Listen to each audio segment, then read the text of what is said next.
Bato. Yun, grabe ang... Oo, Davao del Sur. Oh, di Ni ba? Anheme dire, buwis buhay para kay Tatay Digong.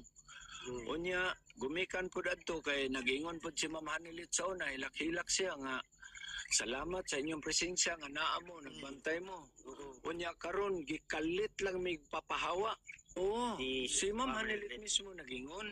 Unya ang usa ka tent unta diri pabilin pa kay Para lang silungan unta na to, no? silungan kay Para uman lang tamang lakaw. Oo, Kaya sa naman ron. kami sa buntag kay Alas wa na 12 na, masakyan. sa may sakyan na mo. Unsa? Way masakyan.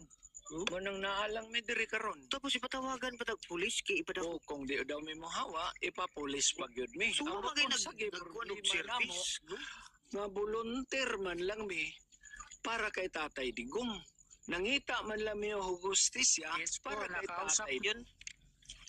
Ingon sila, dili kinasing-kasing ang ato ang pagsuporta kang tatay kay gitanggal ang tarp. Oo. Sa ilahang gihimo, kinasing-kasing ba ang ilahang gihimo sa ato Dili man kinasing-kasing. Urada-urada, unsa man ta mga squatter dire? Kailang anaon atong pagsulod din nilaban ta para kay Tatay Digong. Tapos pagpa-exit, isa pa, gihangyo ta.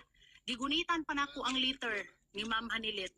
Nga dili mi pabyaon dinhi. Aside ana, napay mga video nga nangakuan dinhi. Napay mga video nga previous nga naghangyo ug nagpasalamat si Ma'am Hanilit niya karon ingon ana ang nahitabo. Pinakalit niya tapos nanay itong ang gabi eh. Grabe. Kaya ba nila nito? 24/7 bantay sa bahay, sinakripisyo, buwis buhay, mga panglalait, mga bully, apit titanggap. Grabe.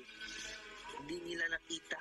Kahit maski piso, hindi kami naghingi sa mga Duterte. Dahil mahal namin si tatay, buong suporta. At yun lang, isang desisyon na pinalayas. Pinaalis kami ni Ma'am Hanilit na paalis. Yun, pinatiklop lahat. Yung mga debt. Dahil gusto nila kami mag-pull out. Dahil sa kanilang mga personal interest. Pero wala na kami magawa. Pero patuloy pa rin tayo pagsuporta kay tatay. Laban lang.